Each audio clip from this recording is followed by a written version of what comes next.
Compound townhouse na flood-free, maliwalas, maraming bintana, 5-story, and malapit sa Fisher Mall and EDSA Muñoz. Dito lang yan sa San Francisco del Monte, Quezon City. My name is Angelo from Townhouse Central and welcome sa ating house tour number 93. Tara, samahan nyo ako. Okay, so let's start here sa harap ng property natin. As you can see, flood-free na tayo dito dahil pataas yung street natin dito. So kahit anong bagayan, safe na safe tayo. Meron tayo ditong 5-story na compound townhouse. Ito yung ating main gate and sa likod nito is yung ating pedestrian gate. Tara. So dito yung driveway natin. May open space tayo dito sa side na to and covered yung kalahati dito sa ating driveway. So meron tayo ditong 4 na units and this is our 2-car garage. Ang ganda na rin ng ceiling natin dyan. May PVC paneling na rin tayo sa mga ceiling natin and mga pin lights. May 2 pinto tayo dyan, yung main door natin and yung ating staff quarters. Okay, dito naman tayo sa ating staff quarters. Okay, so lipat tayo ng unit kasi dun sa corner unit natin, inayos pa yung electrical natin. Okay, so dito may pinto tayo. Ito yung ating staff quarters and yung ating water utility dito sa side na to. May sarili na ring toilet and bath dito. Nasa ilalim to ng staircase doon sa ating main door or doon sa ating okay? So dito rin makikita mo lahat ng units is merong cistern tank. Dito may ipon yung mga tubig natin bago dalhin doon sa tangke natin sa taas. Okay? Okay, sabay lahat rin ng staff quarters natin is merong owning window. Okay? So ito yung ating main door. Very solid na rin and pagpasok mo is your entry foyer. So perfect dito if maglalagay ka ng console table. Nandito na rin yung ating breaker system. Okay, so tara, kita tayo sa ating second floor. Sobrang aliwalas na. Yung hagdan natin dito is very senior friendly. Maliliit lang siya so maski wala ka ng elevator dito. Ayan. Mas madali umakyat. Yung staircase natin dito is meron tayong round na handrail. Sabay tempered glass yan. And bawat landing natin sa bawat floor hanggang sa 5th floor, ayan, meron tayong malaking fixed window dito sa side ng staircase natin. So maliwalas pag-akit mo sa bawat floor. Okay, now this is your main living space. Ang luwag ng main living space natin. And ang lapad. Maliwalas rin since, ayan, meron tayo dyan malaking set of windows. Puro sliding windows yan. Plus additional pa yung fixed window natin sa staircase natin. So maliwalas yung buong second floor natin. Okay? So dito yung ating living area. May cove ceiling design tayo and modern ceiling lamp. Marami tayong pin lights dyan. May pinto tayo dito which is your powder room. Ayan. Malaki na rin yung sink natin dyan. And meron na rin floating vanity cabinet dyan. Vessel sink and LED vanity mirror. Kaso, ayun, may switch rin yan. Dito yung inyong magiging sectional sofa kung sakali. Dito yung provision ng ating media wall. Nandiyan yung mga provision for our cables and mga internet connections. May mga shadow gaps rin tayo sa gilid natin dyan. And perfect dito if magwo-wall cladding kayo dyan para mas magmukhang engrande yung ating main living space. So perfect rin dito if maglalagay ka pa dito ng additional seating area sa likod nitong ating bintana. Yung mga bintana natin dito is high quality na rin. Meron tayo ditong wooden frame design. Okay, so next up naman dito, meron tayong sliding door. Actually, dual purpose to yun. Ayan, binuksan ko na yung ilaw. May sliding door tayo dito. Wooden frame na rin yan. Pwede ito maging laundry area and kitchen, dirty kitchen yan. So meron rin tayo ditong air well-kept. So dito yung magiging auxiliary kitchen natin. And ito na rin nag-act as your laundry area since meron tayo ditong built-in sink. Okay, so perfect na lang dito if maglalagay ka pa ng additional cabinets dito sa ibabaw. May mga butas tayo dito sa ibabaw. So dito naman, yung inyong magiging dining area sa side na to. Maski 8 to 10 seater dining table set, hindi ka magkakaproblema sa space mo dito sa inyong dining area. Okay? Ito naman sa ating kitchen, may granite countertop tayo dyan. May additional storage space ka dito sa likod nito. Malaki yung maraming shelves dito sa likod nito. Ito na rin yung inyong magiging breakfast nook kung sakali. Sa ibabaw, meron tayong drop lights dyan. Mas cozy tignan and mas inviting dito sa ating kitchen. Dito yung spot ng ating cooktop and spot for your range food. Magbubutas ka na lang dyan. And meron tayo ditong isang malaking built-in sink dito sa side na to. Granite countertop pa rin. Additional cabinet space and cupboard space dito. And ayan. Dito, may pinto tayo. Kita nyo? Ang hangin dito. So, meron ka ditong glass panel which opens up to a open space. So, nag-act na rin to as your additional source of ventilation. Parang air well na rin siya. So, kapag binuksan mo to, ang ganda ng cross ventilation natin dito sa unit natin. Secured na rin tayo dyan since meron tayong grills dyan sa harap na yan. Okay?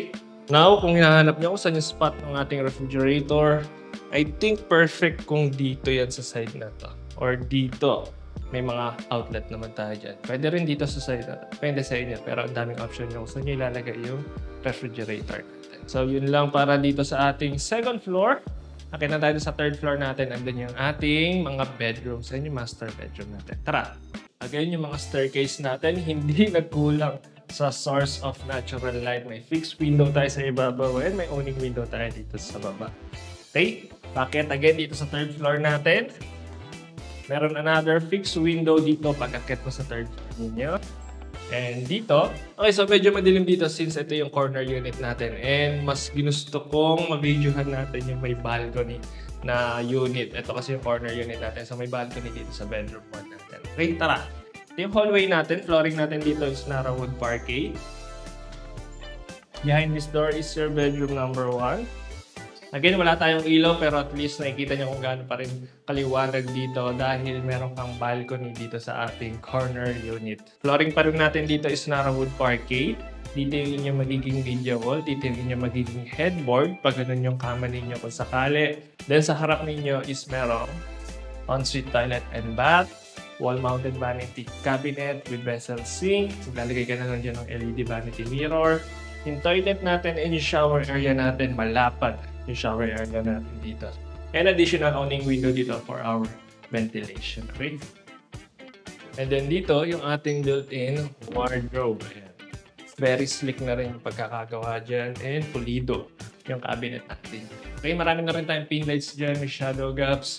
And dito, since corner unit to, ito yung nasa pinakaharap ng project natin. Ito yung corner unit natin. And umuulat ngayon. Okay, so ito yung balcony natin. Ang lapad ng balcony natin dito. So, maski maglagay ka dito ng table set, maski coffee table, pwede ka mag-chill dito kung sa kanin. So, may covered rin yan. So, maski mulan dito, hindi ka nababasa dito. Okay, so ang ganda talaga. Ano natin dito, mga pinto. Premium na rin yung mga pinto natin, yung mga windows na ginamit dito. Mga materials nila. Okay, tara. Uy, lakas ng hangin. Now, dito naman sa katabi nito is merong master bedroom. Pwede dito or pwede rin sa 4th floor. Depende na sa inyo yun. Ang laki. Meron itong built-in wardrobe natin dito sa side na to. May Narrowwood Parquet tayo. Set of windows. Maraming pin lights dyan. And may shadow gaps tayo dyan. And may ensuite toilet and bath ka dito sa side na to. And so may maraming pin lights. Dito yung inyong magiging headboard. Ayan, andyan yung outlet natin dyan. Maski California king size bed or king size bed, kasyang-kasya dito. Dito yung inyong magiging media wall. Dito sa baba ng ating or dito sa harap ng ating set of windows. Okay? So, yun lang dito sa ating third floor. Kaya tayo sa fourth floor, meron pa tayo additional 2 bedrooms. Sa fifth floor, may isang malaking bedroom doon. Okay? Tara. So, kung hindi ka pa nakasubscribe dito sa ating YouTube channel or hindi ka pa nakapollow sa ating Facebook page, kindly hit the like button and the subscribe button. Also, follow us on our Facebook page. Okay? Tara. Okay, so kung naghahanap ka talaga ng maaliwalas na taong ng house, yung maraming bintana, ito, perfecto. Lalo na kung ito makuha nyo. Yung corner unit natin, perfecto. Ayan. Meron tayong fixed window dyan. So parang naging painting siya, lalo na kung maganda yung araw natin dito or maganda yung ulap natin. Kitang-kita mo dyan. Parang painting yan kasama. Okay? So tara. Meron ulit tayo ditong dalawang pinto. Almost the same siya dun sa baba. So, dito yung inyong magiging media wall. Ito yung bedroom number 3 natin. Dito yung inyong magiging headboard. Maraming pin lights, may ensuite toilet and bath, and may balcony. Pinagkaiba lang sa baba, I think, mas lumiit na tong built-in wardrobe natin. Tama, di ba?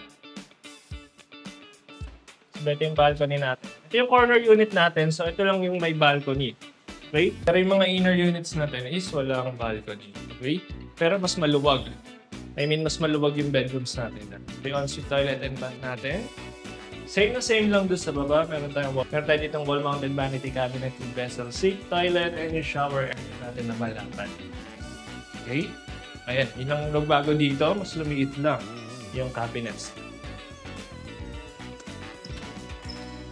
Okay, so dito naman, ang pinagkaiba nito doon sa third floor natin na bedroom, ito may balcony. Doon sa baba kasi set of windows lang, di ba? So dito may balcony. Sliding door. Ayan. Mas nung ulan sa atin ngayon dito. And ito, malapad yung balcony natin dito or mahaba yung balcony natin. Sabay lahat pala ng access ng fire escape natin is dito sa side na to. Dire-diretso ito pababa dun sa ating driveway. Okay? Tempered glass and covered rin to. So dito yung inyong magiging headboard kung sakali. Ayan, maski king size bed yan. Maluwag pa yan. Maski maglagay ka pa dyan ng bedside table lang, pwede pa rin dyan. Or kung gusto nyo, ayaw nyo nakatapat yung paa nyo dun sa sliding door natin or dun sa ating bintana, pwede rin dito sa side na to. Malapad rin to. In wardrobe natin is nandito. Ayan. Almost floor to ceiling na rin tayo dyan with natural wood finish design. Mga shadow gaps tayo. And pwede ka pa dito maglagay ng vanity table kung sakali. Okay? Sabay yung toilet and bath natin. Same lang to nung nasa baba since nakalaki nandun sa baba. Tara! So dito sa kanan ko yung toilet, sa gitna yung ating vessel sink, and then dito sa kaliwa is yung ating shower area. Ayan, malapad pa rin tong toilet and bath. Okay. Now, proceed na tayo sa ating last floor, yung ating 5th floor. Meron tayo yung multi-purpose room. Tara, samahan niyo ako. Ito yung hallway natin. Again, nara-wood parquet pa rin yung flooring natin dyan. And bawat floor is meron tayo panel board. Okay? Bawat floor is hiwalay-hiwalay yung panel board natin dyan. So, una mong papansin dito, ang nagbago, yung flooring natin dito is wood-like tile finish na lang. May oak wood finish design yan. Okay, so ang lapad nito. And buhos rin siya. So pwede itong maging gym kung sakali. Pwede maging movie room, office room. Pwede rin itong maging isa pang entertainment room. Depende sa inyo yan. May set of windows tayo dito. So maliwalas and mahangin pa rin dito kung sakali. Dami nating pin lights dyan. May shadow gaps. And may toilet and bath ka dito. Meron ka ditong pedestal sink, toilet, and yung shower area natin dito. Okay. So, kung kulang kayo sa bedrooms and gusto nyo ng malaking bedrooms talaga, pwede nyo i-convert to into another bedroom. Magiging 5 bedrooms kayo. Dadagdag ka na lang dito or magre-request ka na lang siguro dito ng additional na built-in ward. Ayan, so ang daming option na pwedeng gawin dito. Maski yung billiard table, kasyang-kasya dito sa lapad netong space natin dito. Pwede ito maging man cave kung saan. So, location natin is San Francisco del Monte, Quezon City. Sobrang lapit nito sa Fisher Mall. So, kung gusto mo itong townhouse na tayo, gusto mo mag-schedule ng viewing, kindly send us a message dito sa aming contact number or dito sa aming Facebook page, Townhouse Central TV. Or kung naghahanap ka ng medyo mas affordable na mga townhouses, kindly visit our Instagram account, townhousecentral_official. Andun lahat ng price list namin mula sa affordable hanggang sa mga high-end. Again, my name is Angelo. That's it for today. Thank you for watching. See you at the next Townhouse Live. Bye-bye.